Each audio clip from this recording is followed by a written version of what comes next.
l'Université de Genève sur le thème Jean Piaget face au langage, de nouvelles perspectives. Alors, vous savez que Piaget est connu entre autres pour ses travaux sur le langage et le développement du langage. Là, il va y avoir aussi le langage pour Piaget. C'est un autre angle. Alors, je rappelle un peu les termes du conférencier, intitulé Une communication Piaget face au langage, c'est automatiquement faire référence au débat Piaget-Chomsky de 1975. Il y a un demi-siècle à propos duquel on sait que les auteurs ont entamé un dialogue de sourds illustrant les positions constructivistes et inéistes. Vous avez compris que inéiste, ça renvoie à Chomsky, évidemment.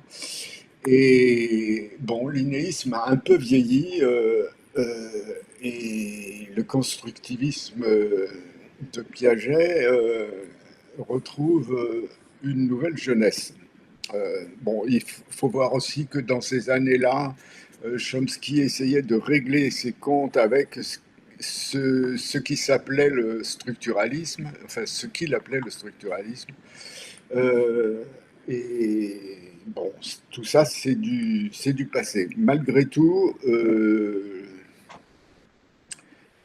l'image de Piaget à cette époque-là, on a souffert, évidemment. Alors, tout, euh, dans une posture de reconstruction restitutive, dit Mark Radcliffe, euh, Mark Radcliffe ne compte pas revenir sur ce débat Piaget-Chomsky, qui, à mon avis, était une journée des dupes à sa façon. Hein. Enfin, il y avait une mise en scène. Et donc, on va chercher un autre Piaget.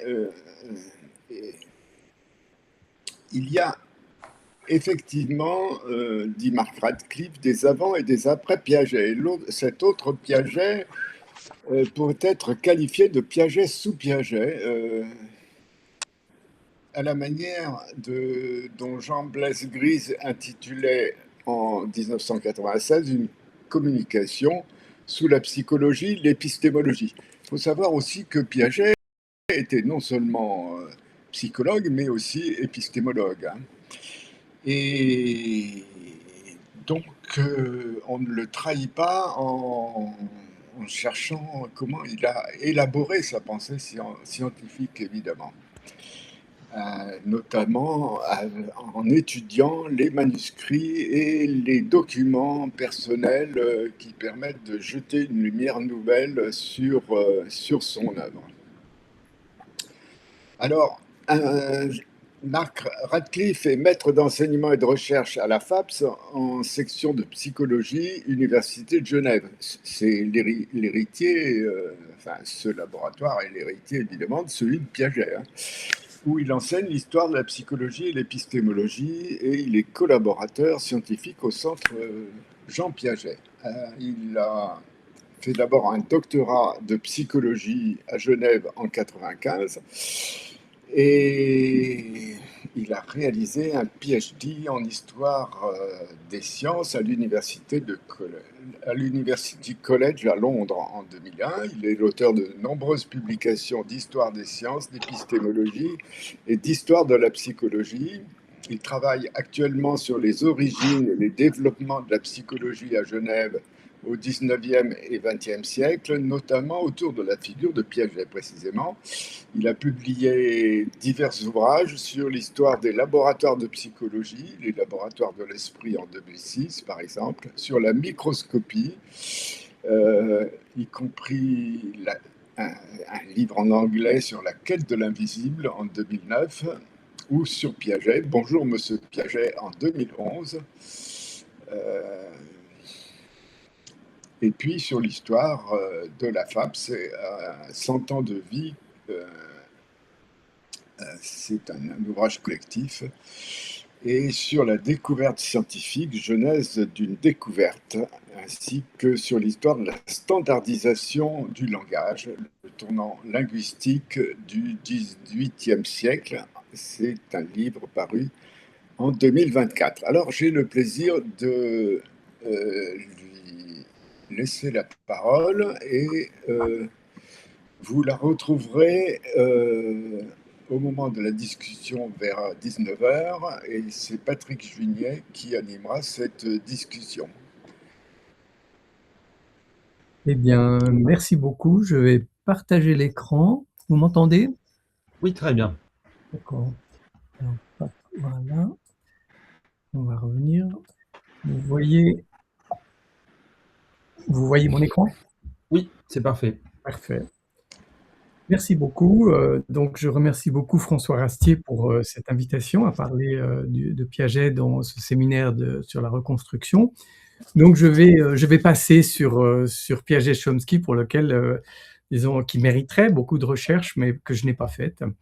Et je vais me concentrer sur la situation de Piaget comme utilisateur du langage, ce qui implique de travailler tant sur le corpus d'ouvrages publiés que sur un corpus manuscrit, qui est un corpus beaucoup plus récent. Il est lié à l'arrivée aux archives Piaget en 2014, d'une donation de la famille Piaget, qui est d'environ 80 000 archives entre bibliothèques privées, manuscrits, documents, etc.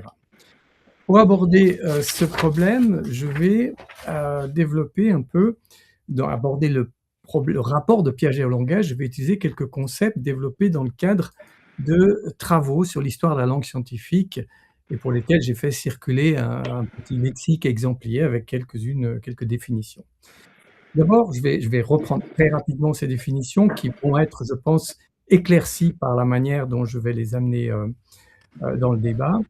D'abord, les rapports entre dynamique de confinement et dynamique de relation qui font l'objet de cet ouvrage de 2016, où sur la base d'un cahier d'observation, j'ai analysé les mécanismes de production des textes scientifiques réalisés dans une sphère du soi, une sphère du confinement, donc qui précède le rendu public. On pourrait parler aussi de public-privé, mais ça n'emporte pas tout le périmètre. La production de ces textes suit la logique d'une série de 4 processus textuels dont je vais surtout mobiliser la consignation immédiate des traces pour analyser le rapport que Piaget développe à son propos. La consignation immédiate des traces, c'est lorsque vous êtes un géologue et vous êtes en montagne, vous avez votre cahier et vous notez ce que vous voyez. Même chose si vous êtes un naturaliste. Quant au tournant linguistique du XVIIIe siècle, objet donc d'un autre ouvrage de 2024, il désigne l'attitude systématisée au cours des Lumières et propre à l'Occident, qui consiste à se tourner vers la langue, non pas pour l'analyser, mais pour la discipliner, la formaliser, la normer, en fait, en suivant certains principes, notamment le principe d'univocité et le principe d'économie. On va envisager tout cela à travers 2 études de cas pour voir comment ces concepts peuvent devenir opératoires. Dans son autobiographie, Piaget attribue à la méthode scientifique une forme de protection contre ces crises d'adolescence.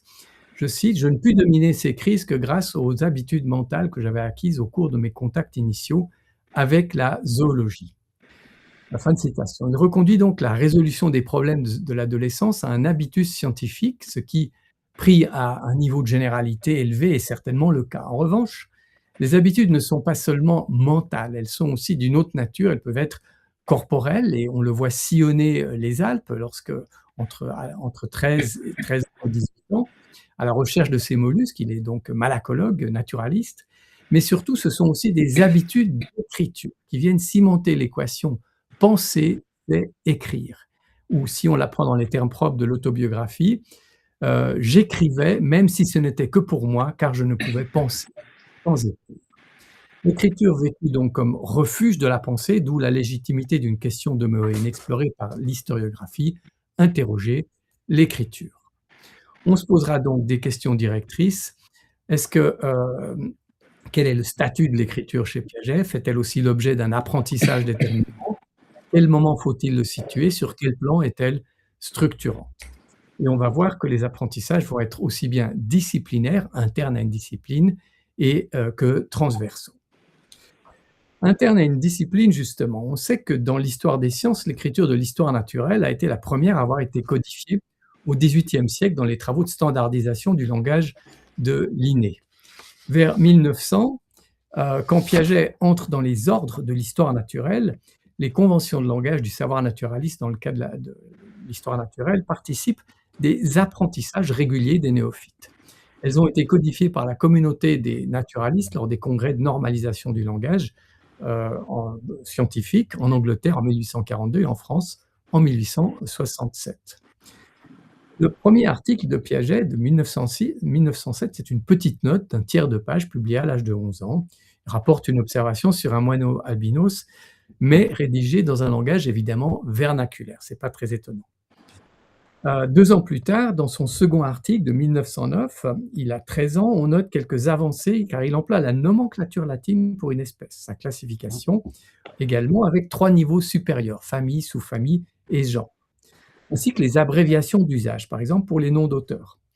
Il a donc déjà intériorisé quelques-unes des règles d'écriture et conception hiérarchique de la classification naturaliste. Son troisième article de 1910 y ajoute quelques noms d'espèces, mais surtout il commence à déployer sur une demi-page un peu de vocabulaire technique relatif à la description de 2 espèces en employant des termes tels que test, strie, sommet, spire, coquille, carène. Toutefois, ce n'est qu'à partir d'une petite série d'articles parus en 1911, lorsque Jean a 15 ans, que l'on voit poindre un début de maturité dans son rapport aux standards, aussi bien conceptuels et catégoriels de la malacologie qu'à l'appropriation des normes du langage naturaliste. Pour ces 3 articles de 1911, l'un d'entre eux effectue une analyse exhaustive des mollusques du lac de Neuchâtel. Il s'agit d'un véritable article d'une vingtaine de pages paru dans une revue internationale, contrairement au précédent texte. Et l'adolescent est parfaitement à l'aise avec classification hiérarchique, nom latin et détermination. La seule compétence linguistique qui manque encore est la maîtrise de la terminologie technique latine de la description ou détermination. Celle-ci apparaît dans un autre article de 1911 toujours, où il fait en latin la description systématique de la morphologie d'un mollusque, Helix stagnalis. À l'âge de 15 ans, il maîtrise donc le langage et les concepts de l'histoire naturelle, travaillant comme un savant tout en étudiant au collège. L'année suivante, été 1912, a lieu une importante crise. À l'occasion d'une sortie en barque au lac d'Annecy, son parrain Samuel Cornu lui explique la philosophie de l'évolution de Bergson qui le plonge dans une crise mystique. Cet épisode, raconté par Piaget, repris dans la littérature, a été généralement considéré comme moment fondateur d'une crise qui va cristalliser sa vocation. Le problème intellectuel est de concilier la dimension fixiste des espèces que cautionne l'histoire naturelle, alors que les formes du vivant évoluent et qu'elles se transforment. Confronté à ce dilemme, Piaget le porte quelques mois plus tard devant le public d'un petit club, le Club des Amis de la Nature à Neuchâtel, dans une conférence en décembre 1912 intitulée à juste titre « La vanité de la nomenclature ». Il y critique la nomenclature malacologique du fait de son statut fixe, normé, incapable donc de refléter les transformations réelles du vivant, remettant en cause le statut même de l'espèce comme une unité biologique en mouvement. Interprété comme un moment nominaliste par l'opposition entre la fixité de la nomenclature face aux transformations des espèces par la littérature, cet épisode montre que le jeune homme a endossé ici une forme du tournant linguistique, questionnant les codes et normes de l'écriture scientifique, en s'inscrivant ainsi dans le mouvement qui, depuis le XVIIIe siècle, oscille entre interrogation et standardisation du langage scientifique au service d'une communauté savante. Plus qu'un simple moment nominaliste, c'est là un premier basculement qui interroge les formes du langage communautaire et non pas seulement le problème de saisir la pensée, de saisir la pensée évolutionniste. Excusez-moi, vous voyez toujours l'écran, c'est bon? Oui. D'accord. Je continue. Non, je ne peux pas continuer parce que j'ai fait une bêtise. Oh, zut. Excusez-moi, j'ai besoin d'assistance technique parce que j'ai touché.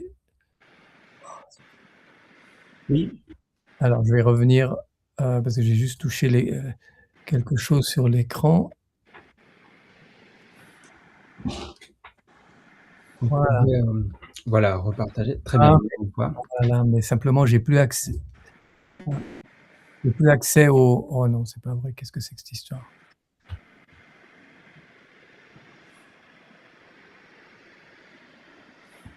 Il y a trop de techniques. Là, normalement, dans partager l'écran, ensuite vous avez, l'option, de quoi partager. Voilà, Voilà. trouvé.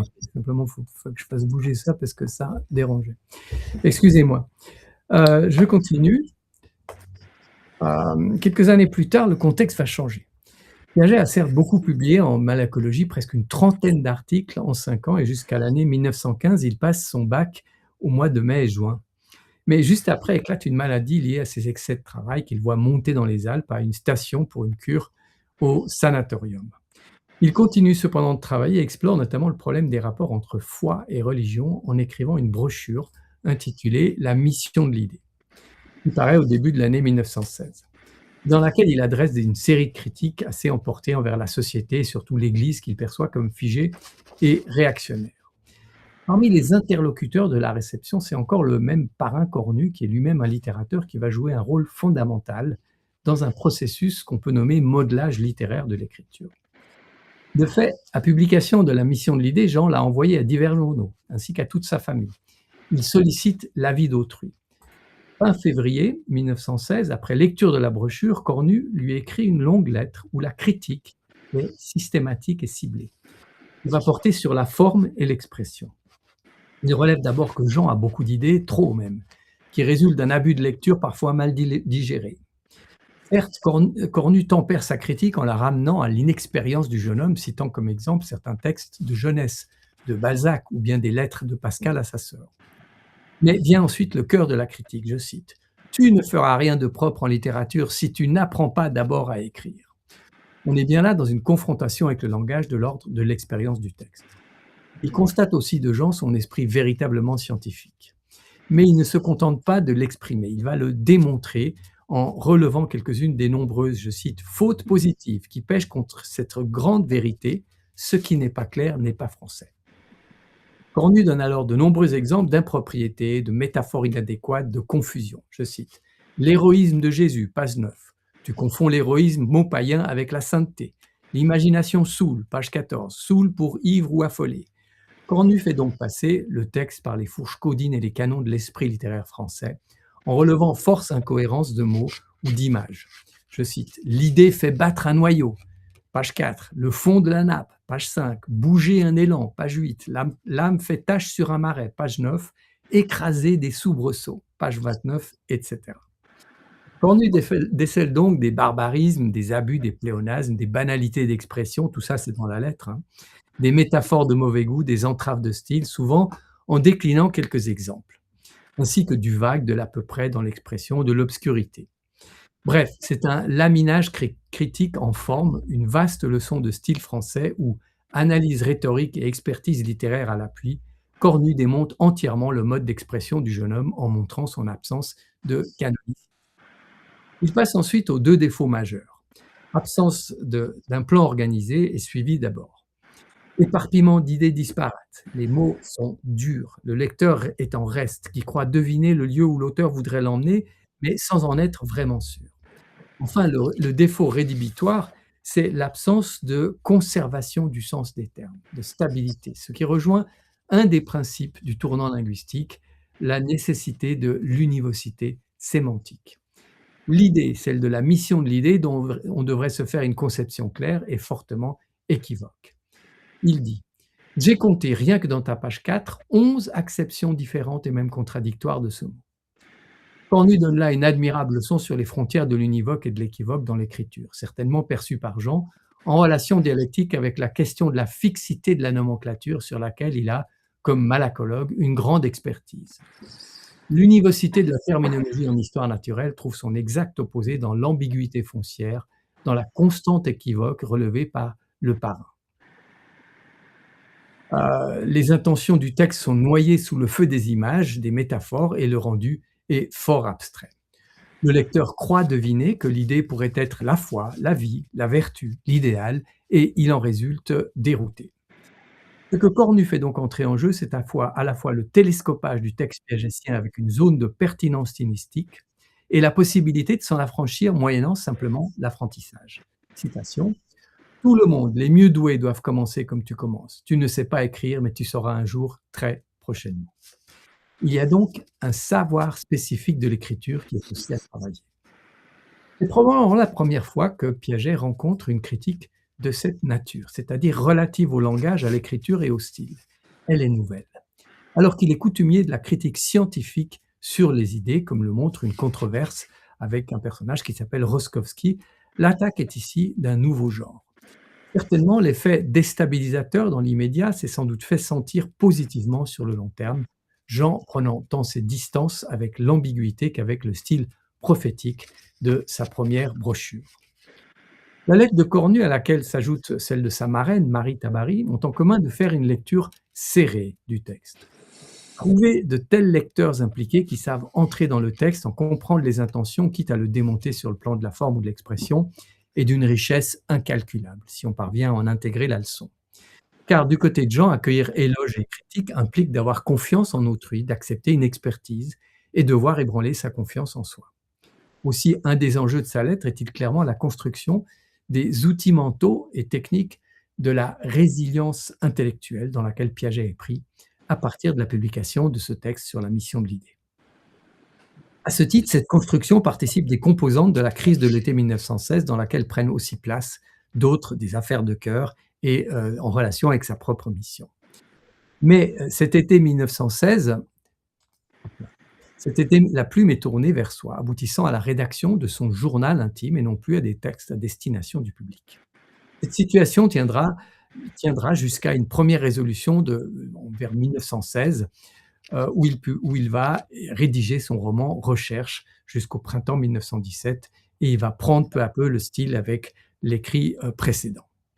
Les parrains et marraines ont donc agi de concert et d'unanimité pour prendre conscience de l'univers de l'écriture et en particulier du métier d'auteur dans lequel il a plongé ses mains.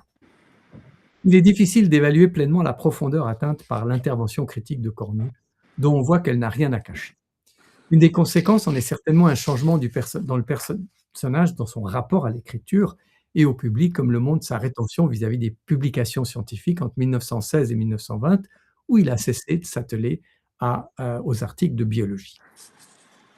Il arrive à Paris pour un stage de quelques années en novembre 1919 et il se décrit en quête de son objet d'étude, ainsi qu'il le déclare dans l'autobiographie, mais cherche peut-être, sans le savoir, un style littéraire qui puisse convenir à ses objets de recherche aux contours entièrement flous qu'il est en train de tenter de définir. Donc, cette tentative de se lancer comme auteur, autre qu'un scientifique porteur d'un parler communautaire, montre que là, il y a un nouvel apprentissage. Et quant à son premier article sur la psychanalyse et la psychologie de l'enfant, c'est encore sa famille, à travers son père, qui va intervenir, qui va mettre diplomatiquement l'accent sur les faiblesses potentielles de l'écriture des Suisses. Je cite. C'est donc le père de Jean à Piaget. « Tu as été trop sobre de détails sur ta conférence et tes faits et gestes. Ton travail qui va paraître était-il au point?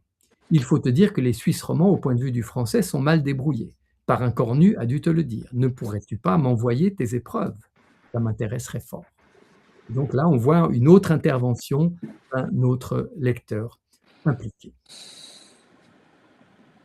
L'essence d'un style littéraire. Le troisième épisode de cette jeunesse de l'écriture prend place justement à Paris lorsque Piaget s'y trouve entre 1919 et 1921. On sait, toujours guidé par l'autobiographie, que parmi d'autres acteurs, le docteur Théodore Simon a joué un rôle important dans la formation du jeune étudiant. Jean-Jacques Ducré a signalé la chronique de l'Institut de psychologie qui mentionne nombre de cours de Delacroix, Dumas, Janet, Henri Pierron, Rabot, Ignace Meyerson, etc., ainsi que des exercices dirigés par Simon. En revanche, on ignore les modalités précises du patronage de ces différents auteurs, si ce n'est que l'invitation par Simon à parler devant la Société Binet en décembre 1919 touche ses travaux sur la psychanalyse. En réalité, Simon occupe une place centrale, car ce qui est directement attesté par une lettre, c'est qu'il lui vient en aide pour la rédaction de textes et lui apprend ainsi certains des normes et procédés de l'écriture académique, lorsqu'elle est aux prises avec du matériel expérimental humain, les enfants, notamment pour ses 2 premiers articles. Dans les textes publiés, Piaget va bien sûr le remercier, exprimant sa vive reconnaissance à monsieur le docteur Simon, qui a bien voulu s'inspirer cette étude et la faciliter par ses conseils. Mais ces remerciements cachent la nature des prises de connaissances qui accompagne en réalité un nouvel apprentissage de l'habitus d'écriture en sciences humaines cette fois-ci, et non plus en sciences naturelles. Début décembre 1920, ayant reçu le manuscrit de la notion de partie chez l'enfant, l'article en question, Simon lui fait part de ses remarques dans une lettre qui illustre l'intérêt, mais aussi les obstacles que la lecture de ces premiers textes pouvait susciter chez des lecteurs, même avertis. Dans ce second article, l'obscurité en question résulte d'un mélange entre description et interprétation. Je cite: «Vous donnez votre dernière manière de voir, vous la formulez en même temps que les faits». Il y a 2 manières de comprendre cette proposition, certainement complémentaires. D'une part, une indifférenciation entre description et interprétation dans le texte. Et d'autre part, si la pensée je ne suis, c'est toujours en mouvement, elle explore les divers chemins qui s'offrent à elle, elle n'est pas pour autant suivie d'une formulation qui en restitue les étapes pour le lecteur. Description et interprétation, processus et résultat fusionnent vraisemblablement au sein de la rédaction du manuscrit et doivent être dissociés. C'est exactement cette prise de conscience que Simon va mettre en miroir devant Piaget, car il continue, je cite: «Le lecteur qui n'a pas partagé votre évolution n'est pas préparé. Il n'est pas conduit progressivement à s'assimiler votre opinion. Vous la lui donnez quasi d'emblée».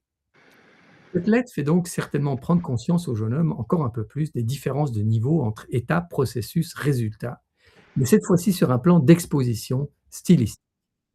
Jean a certainement effectué à ce moment un travail sur le style et quelque chose comme les normes d'écriture en psychologie pour aboutir sur une dernière version où il procède beaucoup plus par étapes.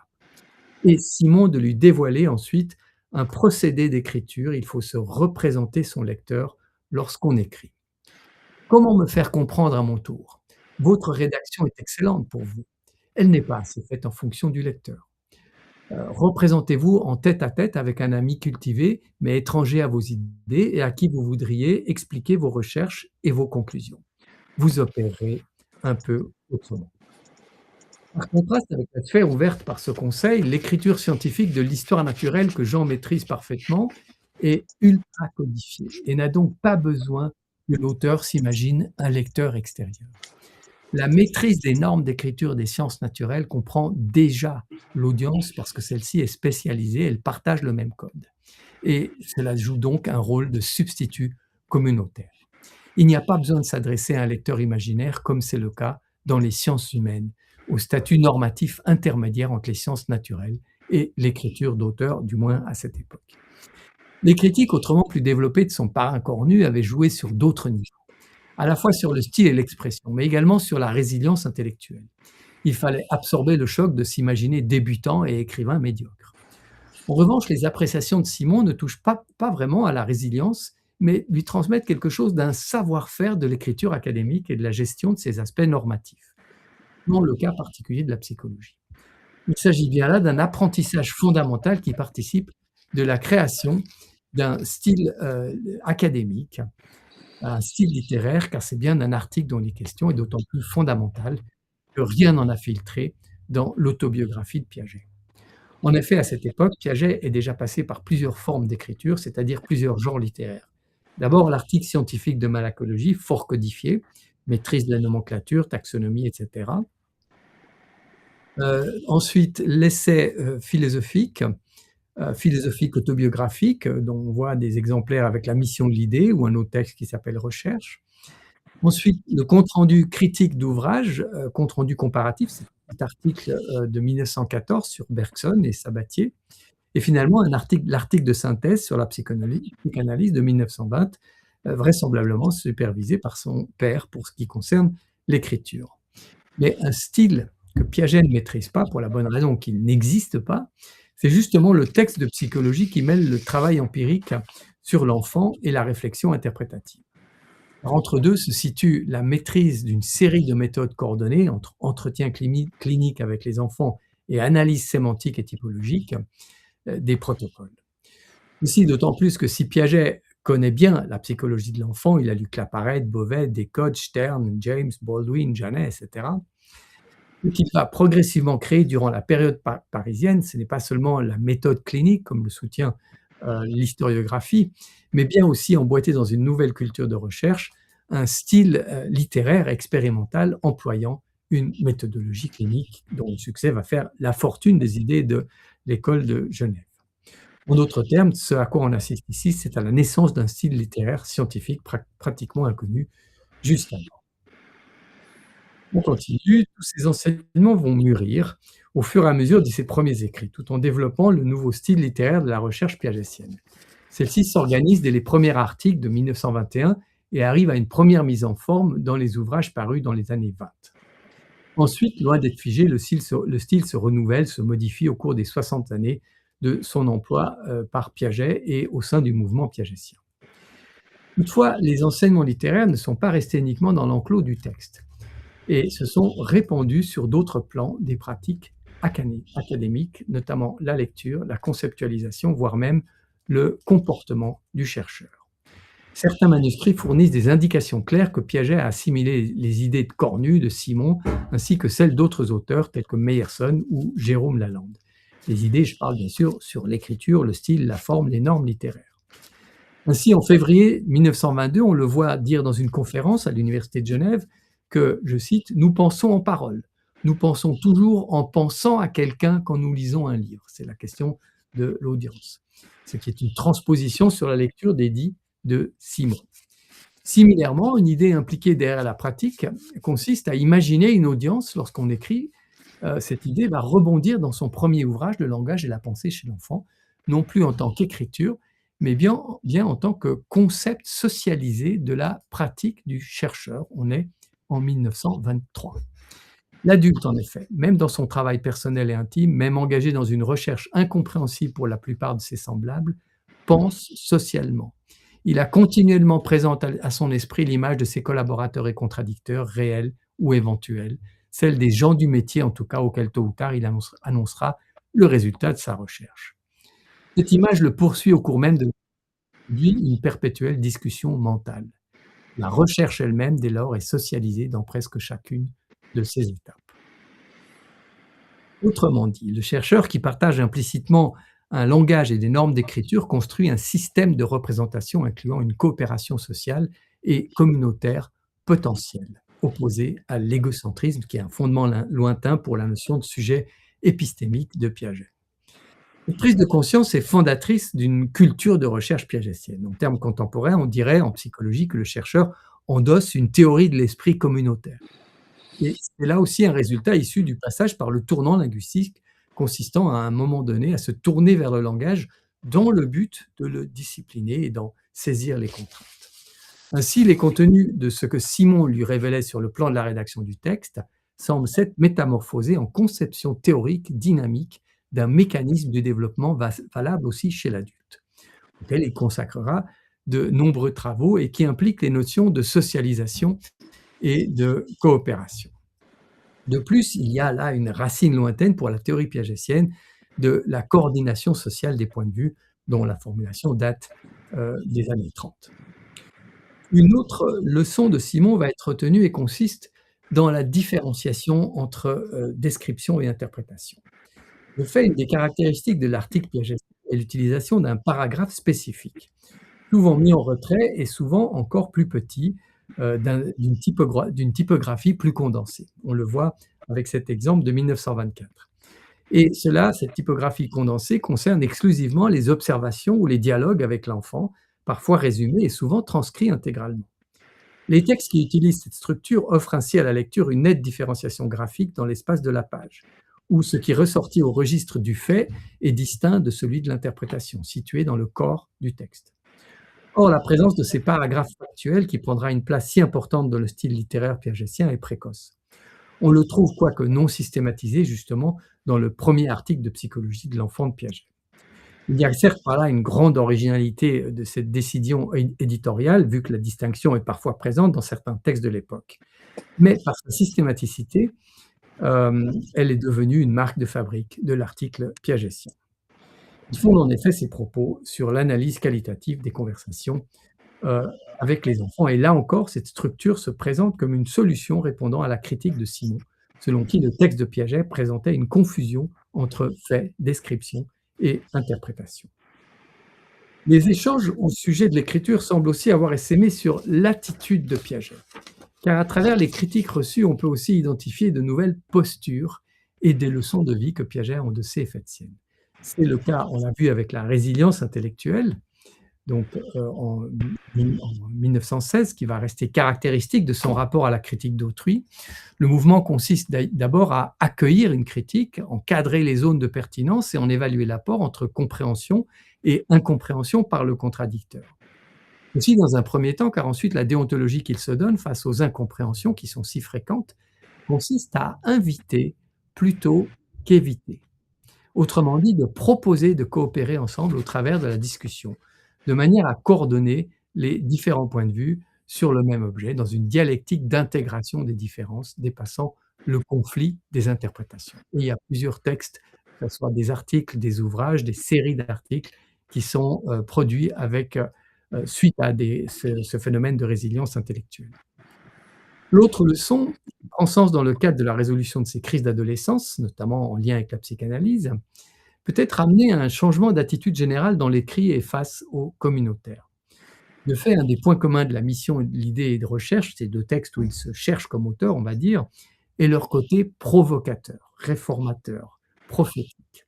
Or, si Piaget demeurera sa vie durant un auteur à la pensée critique affrontant directement les conflits, ses premiers travaux de psychologie, y compris sa conférence de 1920, adoptent un tout autre ton que les deux essais.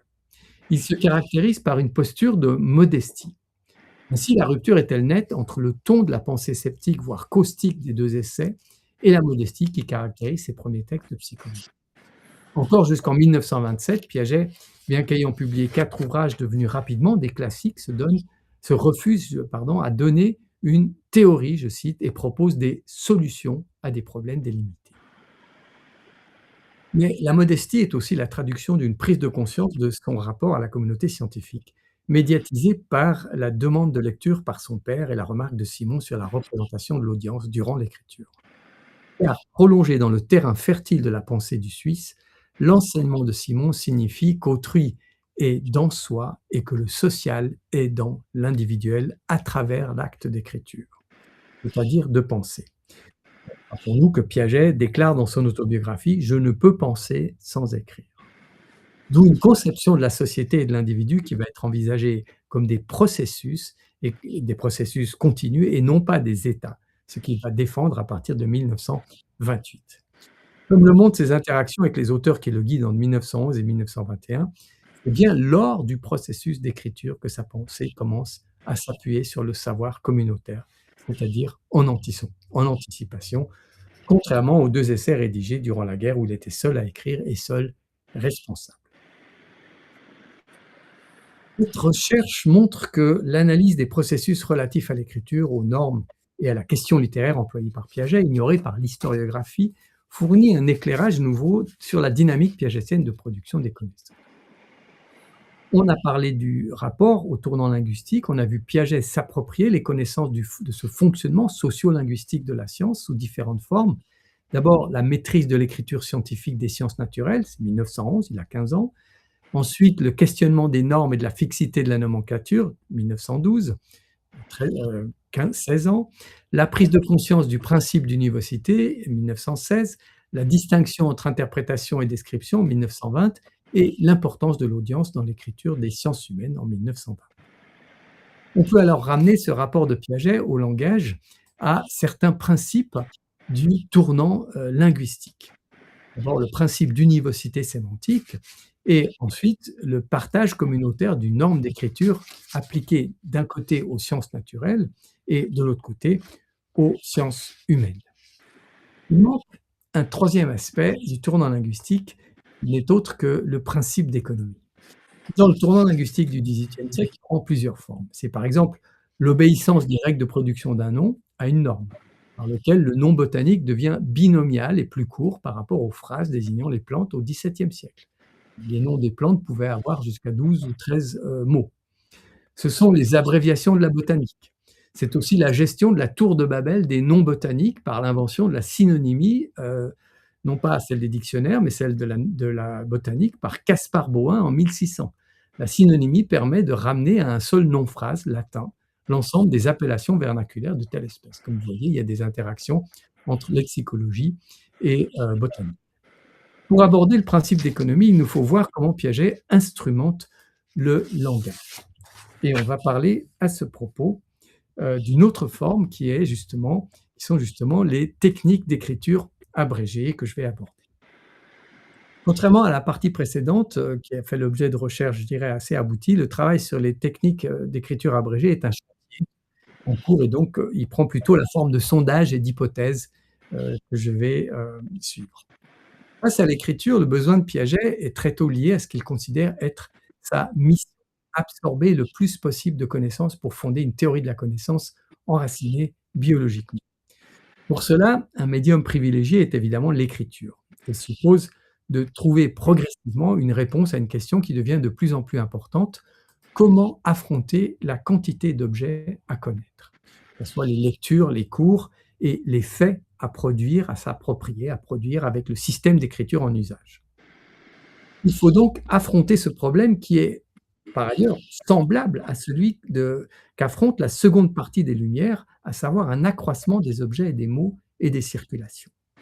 À un niveau individuel, Piaget traduit ici un des principes du tournant linguistique dans les sciences, qui a consisté à soumettre le langage savant à un principe d'économie, ce qui se combine aussi avec d'autres principes, hiérarchisation, formalisation, ou comme on dit au XVIIIe siècle, pour soulager la mémoire. Le fait que Piaget soit zoologue et maîtrise le linéisme est certainement un avantage, mais il y a plusieurs manières de soulager la mémoire qui peuvent s'adapter aux objets utilisés.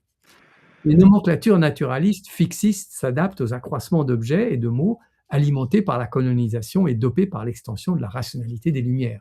Il suffit qu'il y ait une correspondance entre l'espèce et le nom, correspondance unique. Mais Piaget, quant à lui, voudra adapter l'écriture à un processus textuel souche de l'activité scientifique en confinement, qui est la consignation immédiate des traces, envisagée lorsque celle-ci est aux prises avec la temporalité. Il ne s'agit pas simplement de voir un objet et de dire « j'ai vu cet objet », il s'agit de suivre un objet en développement. Temporalité, donc, cela revient à la capacité d'enregistrer en direct sur papier, parce que bien sûr c'est de l'écriture, le flux d'une voix, le film d'une activité humaine qui peut prendre diverses formes, protocole, voix intérieure, séances d'analyse, notes de cours, etc.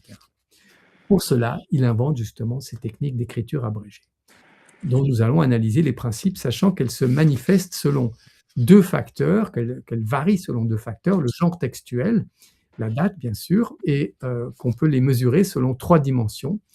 La proportion d'abréviation par nombre de mots, c'est ça, et la contraction, qui est le nombre de mots employés par ligne, et finalement, les formes de l'effacement. Je vais commencer avec les abréviations. La connaissance des abréviations est une dimension intégrante de la culture linguistique de l'histoire naturelle depuis le XVIIe siècle. Et Piaget se l'est approprié très tôt. Dans ses écrits scientifiques de malacologie, la première apparition d'une abréviation de nom d'espèce ou de nom d'auteur date de 1909. Il a 13 ans. Tandis qu'en 1911, la maîtrise des abréviations est nette, même si elles sont élémentaires. On les voit ici, je les ai surlignées. Mais on ne transpose pas si simplement les règles d'un genre à un autre, surtout lorsqu'on est en pleine formation et qu'il faut aussi comprendre ces distinctions.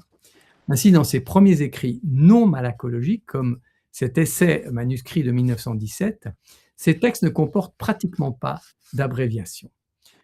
Il s'agit d'un manuscrit d'article sur les statistiques en biologie, non publié.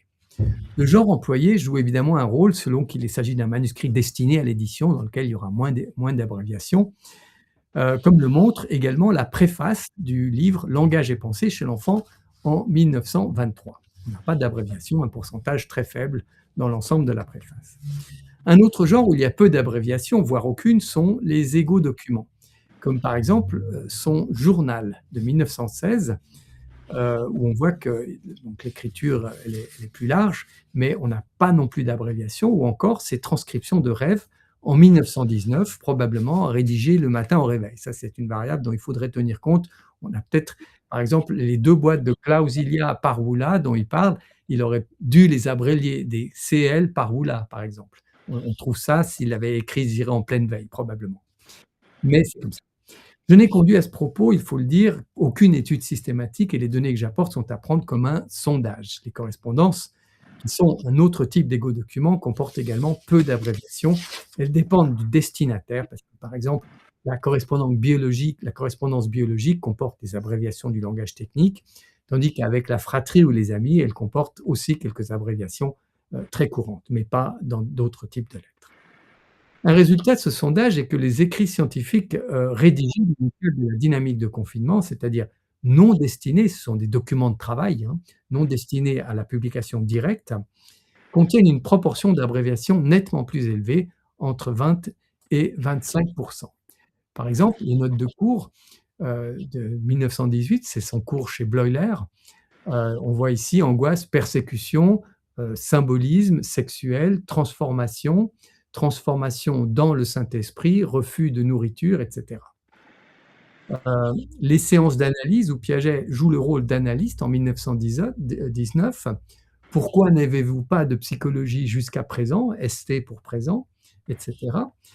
Les notes pour un cours, 1921, là c'est ça c'est encore élégant, mais il y a des cas bien plus anarchiques, parce que là, ça serait des bons cas pour la génétique textuelle, ainsi que les protocoles d'expérience.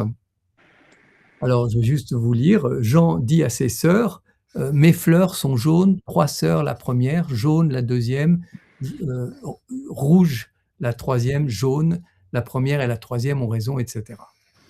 Donc là, vous voyez, il faut bien sûr pouvoir se substituer au personnage pour pouvoir maîtriser ces abréviations.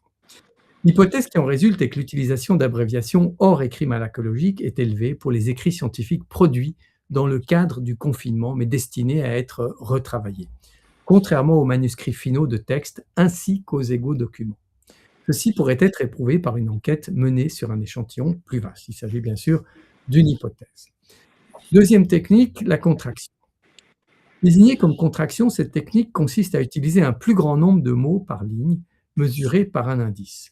Pour le mesurer également à travers un sondage, j'ai procédé sur des échantillons de papier relativement standardisés, donc de taille similaire, entre 17 de largeur et 21 de longueur, cahier et feuille.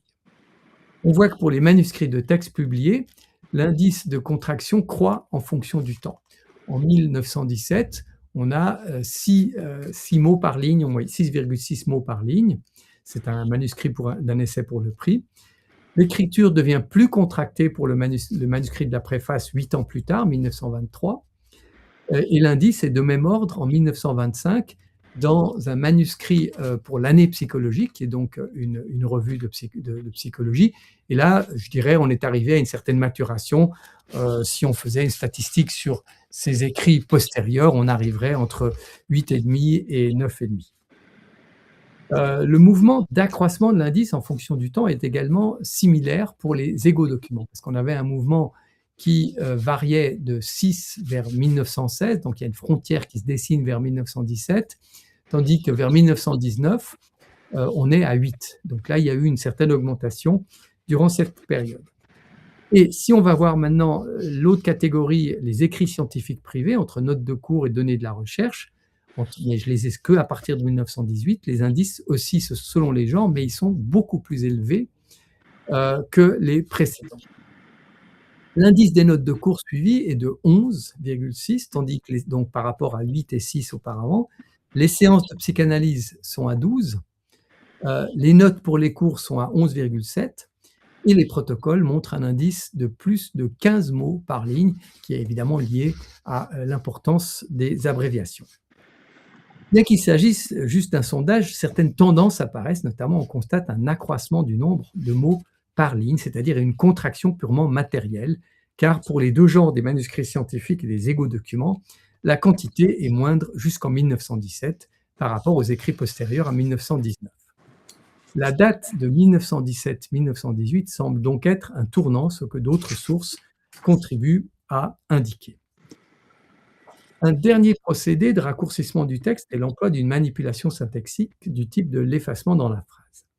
Là encore, l'effacement va occuper surtout le genre des écrits scientifiques privés, produits dans le cadre de la dynamique de confinement et dépend aussi de la date. Un premier sondage montre qu'un égaux document tel que le journal de 1916 ne contient aucun effacement, c'est-à-dire les phrases sont syntaxiquement complètes. Tandis que les notes de cours prises en 1918, elles en contiennent. Les notes pour un cours de 1921 également. ainsi que les cahiers d'observation en 1926. Et là, je vais juste vous lire la première partie.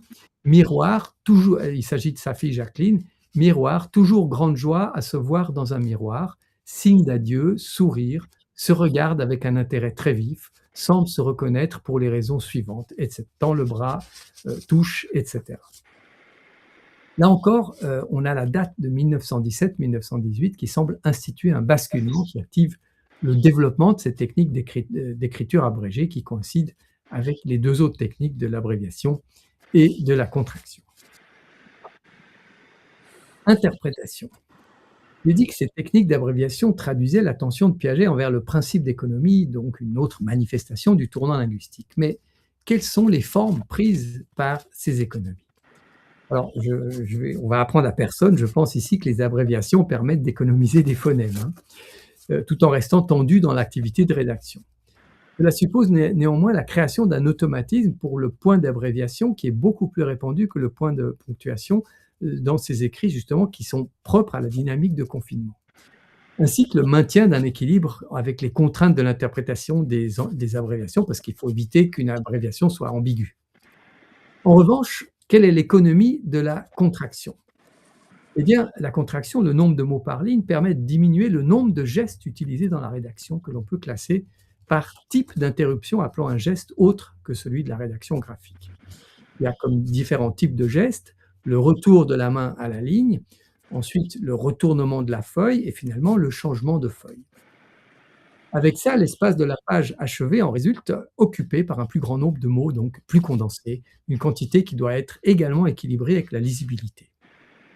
Quant à la technique de l'effacement, elle obéit au même principe d'économie du geste, car il porte aussi à diminuer le nombre de mots en fonction d'une unité qui est la phrase et non plus la ligne. Ces données ont des conséquences sur la connaissance des audiences. De fait, les audiences sont également indiquées par la présence d'écriture abrégée. Les textes où l'écriture abrégée est abondante constituent une catégorie particulière. Écrits scientifiques privés, en confinement, à savoir protocole, notes de lecture, notes, feuilles volantes, première version, cahier de cours, cahier d'observation, etc.